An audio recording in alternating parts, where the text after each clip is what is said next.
Hi Cubies, here's Alexandra, and welcome to yet another video. Yes, I know it's been a while since I've made a video. That's for the reason because of, this whole Google Plus YouTube shenanigans. I wasn't really sure about if I should continue making videos or not. I've watched it a little bit over time, and I don't want to go on here on a rant video about Google Plus. I personally think it's absolutely no go to force everybody to use Google Plus, but that's something for a complete different video. Today I want to show you a new Magic the Gathering deck. So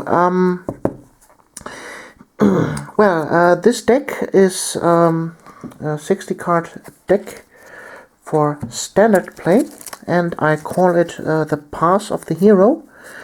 And I created this deck, the first incarnation of it, during the Theros pre-release, and I stuck with it. I expanded it to a 60 card deck from a 40 card deck, and I've tweaked it from there on, and now I think this deck is perfect, and so I want to present it to you. So let's first start with a mana base. This is quite simple. We have here 10 plains and 10 islands. Of course you could put in dual lands in blue and white if you want to, but I personally don't have any in blue and white, and so there are none. Let's continue with the deck itself. We start with the heroes of this deck. So at first we have our first 2-drop. This is the Battlewise Hoplite. We have 2 times. This is a 2/2 for 2 mana, 1 white, 1 blue. And with the ability Heroic, every time that he is targeted by a spell from me, he gets a +1/+1 counter, and I can scry 1. Scry meaning I could pick up the first card of my deck, look at it, and if I don't want it, I could put it under my deck. So this is quite nice to mill through your deck and get what you want. So we have that 2 times. So next is the Phalanx Leader. Again, a 2-drop for 2 white mana. We get a 1/1 creature. Sounds a little bit expensive, but with his heroic ability, every time he is targeted by a spell from me, he and every other creature I control get a +1/+1 counter. And here I have it 4 times, one with a special edition version here, but nevertheless 4 times the Phalanx Leader. So our next heroic is the Wingsteed Rider. For 3 mana, 1 colorless, 2 white, we get a 2/2 flyer with heroic every time that he is targeted by a spell or ability, a spell of me, then he gets +1/+1 counter. And now, last but not least, our last hero. This is a kind of a joker card in here. If my opponent has something really terrible and big and ugly, I can use this one to copy the enemy creatures. This is for 2 mana, 1/1 creature with heroic ability. Every time that this creature is targeted by a spell from me, it gains the ability to copy a creature and get this ability. So those are my heroic creatures. Now we need something to cast on them to trigger their heroic abilities, and here comes the first Gift of the Gods creatures. So we have here the Hopeful Eidolon. It's a 1/1 creature for 1 white mana, but with the ability for 3 colorless and 1 white mana, I could cast this as an enchantment, and it gives the creature it is enchanted to +1/+1 and lifelink. So this is a very cheap creature.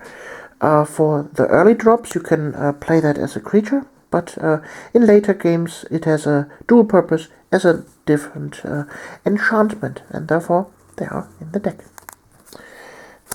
So, then we have one time the, let's see, Tassa's Emissary. Sorry, I have here a list with all the English names. Yes, almost all my cards here are in German, sorry for that. So here, again, Tassa's Emissary.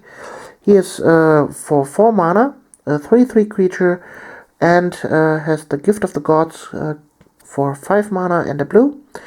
The enchanted creature gets +3/+3, and every time it is hit in combat by this creature, I can draw a card. So here we have the Nimbus Naiade, or Nijade, or however you want to call it. For 3 mana, you get a 2/2 creature with also flying and Gift of the Gods for 4 mana and blue. The enchanted creature gets +2/+2 and flying. So, here we have the Heliod's Emissary for 4 mana. You get a 3/3 creature. Every time it attacks, or the enchanted creature attacks, tap a creature of your opponent. And for 6 mana and a white, I can use that as an enchantment for +3/+3. This is the most expensive of the Gift of the Gods creatures. Now I have here 4 times a direct enchantment, Gift of Immortality. For 3 mana, you get an enchantment, aura, and the enchanted creature, if the enchanted creature dies, I return the creature immediately to the battlefield from my graveyard, and at the end of my turn, this enchantment gets back on the creature. So, if my opponent really wishes to kill this creature that this enchantment is on, then he needs to kill it twice per turn. And then it is completely gone. So we have that 4 times to protect our creatures. So then we have here some combat tricks. This is the Triton Tactics. Here for just 1 blue mana is an instant for up to 2 target creatures. Each get +0/+3 until end of turn. Untap those creatures. At this turn's next end of combat, tap each creature that was blocked by one of those creatures this turn, and it doesn't untap during its controller's next untap step. So it got a Frost Wall ability on this, a nice protection, and a reactivating skill. So this is a real nice trick. For example, I can trigger twice the heroic abilities of one of my heroes. Also, I can untap them to combat trick the opponent if he sees I'm tapped out with my creatures, and then boom, I have out of a sudden a blocker with +0/+3, and the attacking creature, if it survives, doesn't untap for a turn. Really nice combat trick. So here we have a straightforward combat trick for 2 mana. The targeted creature get +2/+2 and you scry 1. This we have 2 times. This is called the Battlewise Valor, or Valor. So here we have the Chosen by Heliod. It's an enchantment aura for 2 white, for 2 mana, 1 white, 1 colorless. When you cast it, you draw a card, and the creature gets +0/+2. So we have now 1, 2, 3, 4, 5, 6, 7, 8, 9, 10, 11, 12, 13, 14, 15, 16, 17 spells or abilities that can trigger our heroic abilities from our heroes, and also some of them are creatures on their own if we have not any heroes out, or if they are killed. So then here we have 2 other nice little combat tricks. We have the Bident of Tassa and the Spear of Heliod, each once. So the first one for 4 mana. Every time a creature of my if one of my creatures damages the opponent, I can draw a card. And I can force the opponent's creatures to attack me. Really nice trick. And here we have the Spear of Heliod. Creatures I control get +1/+1. And I can, for 1 mana and 2 white mana, and tapping, I can destroy a creature that damaged me this turn. Also really nice. So here we have now the real tricks and jokers that make this deck. At first we have the let's turn that around, the new Prav Guild Mage.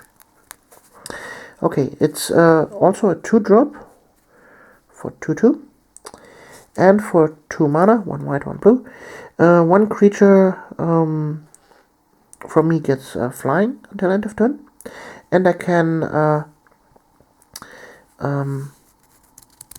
capture one of the opponent's creatures for 1 turn. They are tapped and cannot up to your next turn, 1 permanent of your opponent can't block or activate abilities. Really nice creature to control a little bit the movement of your opponent. Also, this is a creature, I love creatures that are on the battlefield and you can still do something with them without having them on your hand. So, and now we come to the big ones. We have 1 Heliod, God of the Sun, and 3 times Tassa, God of the Sea. I would like to have 2 Heliods and 2 Tassas, but unfortunately the luck of my boosters told me, well, you need to have 3 Tassas and 1 Heliod. Well, that's the way the luck goes. So, Heliod for 4 mana. You get a 5/6 enchantment legendary creature. It's a god. Meaning, as long as my devotion to white is less than 5, this is just an enchantment. It is indestructible. And other creatures you control have vigilance. And I can produce tokens, 2/1 white cleric enchantment creature tokens. With it, if I have enough mana. Really powerful card. And when my devotion is 5 or more, and this is quite easy to achieve with my whole white cards, then it is out of a sudden a 5/6 indestructible creature. Really badass. So, and the same goes for Tassa. For 3 mana, you get a 5/5 creature, indestructible. Also with a devotion, if I have 5 or more devotion, meaning mana symbols in blue on the battlefield, then it is a creature. Otherwise it's an enchantment. And at the beginning of my turn I can scry 1. This is very important, and well, this makes this deck really bad, I can say. And I can make 1 creature of my unblockable. Those 2 abilities alone make this card for just 3 mana absolutely super important, and I can honestly say this is the most powerful of the gods out there. Yes, the red god makes damage, and also here the white god creates some problems, but let's face it, this control part of Tassa, being able to mill through your deck every turn and get what you want. If you don't want any lands, then you can scry them away. If you desperately need lands, then you can scry for them. Absolutely powerful. So let's continue. Here we have Medomai the Ageless for 6 mana. Now we come to the big ones. 4/4 flying creature, and every time he hits the opponent, I get an extra turn. He can't attack in an extra turn, but nevertheless, having one extra turn is absolutely powerful. In combination with Tassa, and I make him unblockable, even more powerful. So, then we have here 2 times the Shipbreaker Kraken. Very powerful creature for 6 mana. You get a 6/6 creature with monstrosity. For 6 mana and 2 blue, I can make it monstrous. Put 4 +1/+1 counters to it, and make it so a 10/10 creature. And when it gets monstrous, I can tap up to 4 enemy creatures, and they don't untap. So those 2 creatures are, well, the end of the game, I would say. If they get monstrous, then the opponent has almost nothing he can do about it, beside maybe a removal spell. But if he don't have any, then he's basically screwed. And here, last but not least, we have a Planeswalker, Ajani, Call of the Pride.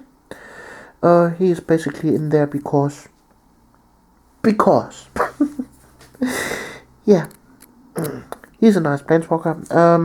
I would totally suggest, if you have her, take the white Planeswalker from Theros.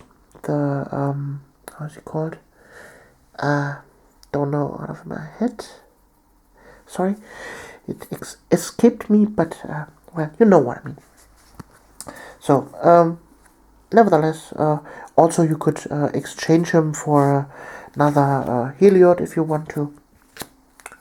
He doesn't really fulfill a extreme purpose in this deck. This is just a filler card, but well, he has won me 1 game, and so he stays in there.